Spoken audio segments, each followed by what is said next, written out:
What did they do right? What did they do wrong? I know you want to know.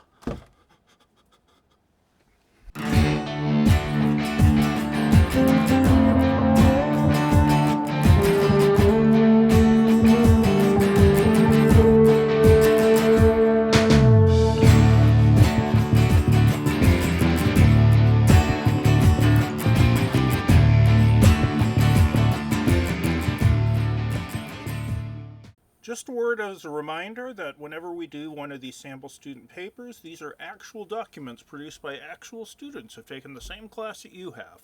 The other thing to know is that quite often these are the ones they did before they revised, if they did revise at all.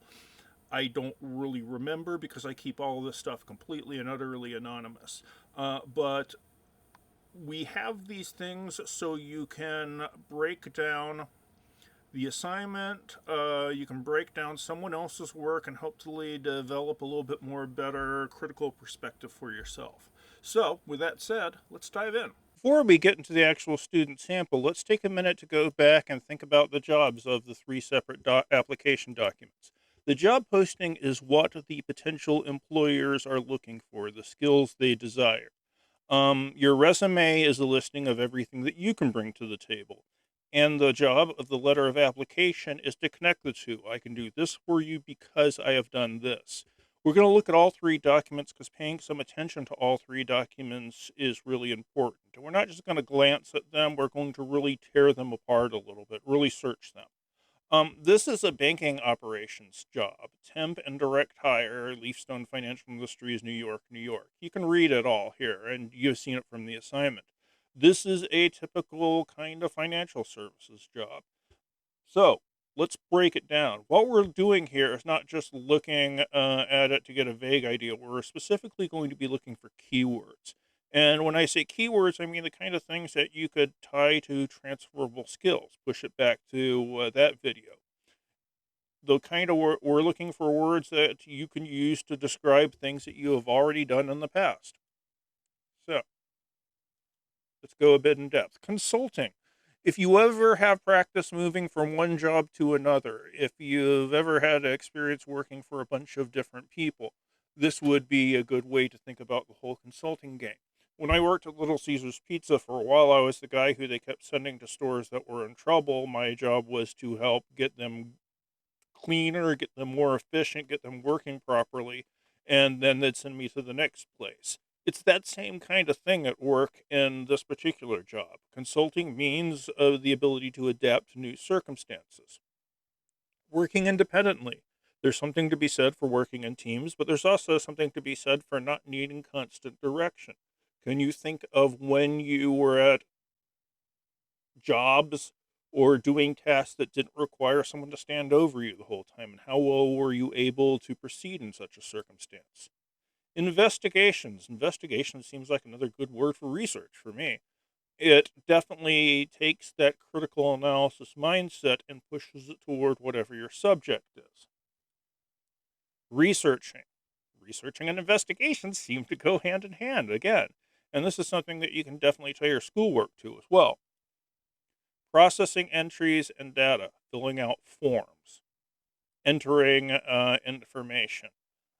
If you've ever worked counter at a Little Caesars Pizza, you've done a certain amount of this. If you've ever done inventory, you've done a certain amount of this. You see what we're doing here? We're trying to find words in here that we can use to describe things we've already done.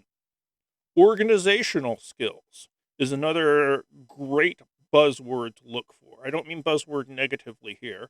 I mean, this is the kind of thing that they're going to be looking for. It's language specifically that they use, so you should be using some of these terms somewhere within your own documents. Handling the settlement process.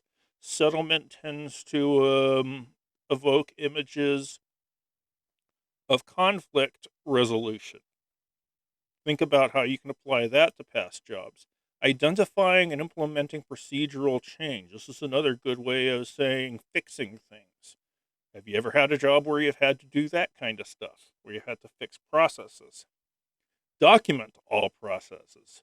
Kind of goes in with the processing entries and data and the research skills. Writing stuff down and having stuff searchable is a key part. Researching comes up again. Should you include researching in your information? Yeah. Excel? Well, it, I generally tell people that saying that you can use Microsoft Office isn't really going to put you that far ahead of the curve. But I think that one of the big exceptions there is Excel. If you can do more than just the basic Excel, that's going to put you a step up on most other applicants. So it might be a very wise idea to take some extra Excel training. If you can say you have a certificate in advanced Excel generation or whatever, it might be something that really helps you. So, this is what the people are looking for. Let's look to see what this particular job applicant brought to the party. Get a bit more up close. First, does this look all that exciting? Is this going to jump out at you in any way, shape, or form? It's one font all throughout. It's orderly, yeah, but is it particularly interesting at all? You're missing a real opportunity if your document doesn't grab their attention. You have to do your job application stuff as if you're going to be one of about 80 million people applying for the job, and it's your role to try to stand out above the crowd. Because I'll tell you, if I'm looking at applications and I see 20 that look just like this, none of them are going to stick in my mind at all.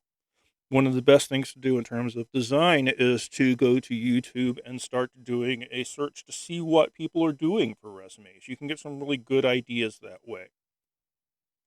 Profile. Does this work as a profile? Does it help? Okay, bilingual English and Polish. Is Polish really going to help you? Leadership roles, including supervisor at place of work and heads of the committee and student government. Leadership is a good thing, and I think there's lots of stuff that can be pulled out of here specific to what was on the job posting. Researching, initiating change, blah blah blah. All that's good, but here it's just kind of touches on it and then goes away. This is stuff that I expect to see a lot better worked out through the course of the application material. Well trained and experienced with computers, as well as many office programs such as Excel, PowerPoint, and Word. As I was saying, an advanced certificate in some of these is going to do more than just, hey, I can use Word. We all can use Word at this point. Work well in a group environment as well as working on projects alone when needed is about as generic as you can humanly imagine. I can't picture what this means. If they're spelling it out for me with examples, then that would be a good thing. As it is, this profile thing, this doesn't really work as a functional resume because it doesn't spend enough time or give me enough specific examples there. It's not the most impressive thing on here. So why is it up top? You should probably lead with your best stuff. So what's the best stuff here? That's one thing to think about. Are you going to be able to better sell yourself with education or work experience? Whichever one that is should be up top. Cumulative GPA of 3.0. Now, honestly, there's nothing wrong with a 3.0 grade point average. The problem is it's not really exceptional. My general rule of thumb is that if you're 3.5 or above, that's exceptional. And it's not just me. If you graduate with honors, that's 3.5 or above. If you graduate with high honors, it's 3.75 or above. 3.0 is a B. It's nice, but it's not bragging rights. Now, some fields will tell you that you need to put your GPA on regardless. And if someone in your field tells you differently than what I'm telling you when you get out into the job market, listen to the experts by all means. But in general, I don't put anything on here that doesn't look like it's going to work in my favor. That's not going to push me up over the edge. Let's look at the letter of application now. We can make the same kind of points that we did last time about the looks of the document. I don't really think we need to here because there's a lot of other important stuff to mention. Now, you read the introduction carefully. They say I am interested in an entry level job. That will help make me take my first steps in my field of choice I'm currently studying for in college. This is a very long sentence without really no specifics, and this is a problem because One of the things you're supposed to do in the intro is make it clear what specific job you're asking for. I'm applying for job X as advertised in Y. There's like, hey, hire me for something that I like. Well, you need to be more specific than that. And two, an entry level job, I'm not going to search for you. Three, I am interested in a job that will help me. Do the people who are looking at your application really care if it will help you? They're more interested in what you can do for them than what they can do for you. Second, we go on to the body paragraphs. And the job of the body paragraphs, as I said before, is to directly connect applicant skill with the needs of the position. I can do this for you because I've done that. This one, as my resume outlines, I possess many skills that will help me become as successful as I can be in your company. Note 1. This is just saying, hey, I got a lot of stuff on my resume. Maybe you should look at that. Not very specific. 2. It again has the focus on this is what can help me rather than what can help the company. And 3, it's general. Many skills. What are they? I don't know. You have to be careful and spend time on these documents more than you'd think. If mishaps did occur and managers were not around, yeah, I know it's a typo. You know it's a typo. But if I'm doing the job, if I'm doing the hiring for this company and I see someone who couldn't even look for typos, that's probably going to be a mark against them. I can also work solo. Okay, prove it to me. Do they? Please feel free to call me at any time. Now, one of the things that I've said is you don't want the person to have to work to be interested in you and to find you. You should leave a call to action. I'm very interested in talking to you. Please call me at this number. Yeah, I know the phone number's at the top, but do you really want the person who's doing the hiring to look for that information, or do you want to shove it right there in their face? I vote for the latter. I hope that helped give you some idea as to what students tend to do right and what students tend to do wrong on these. Of course, the best advice is to try to learn something from this person and apply that lesson to your own writing. And the more you can do that, the more you're going to be able to really pump up your writing before you get to the point of turning it in. See you in the next video.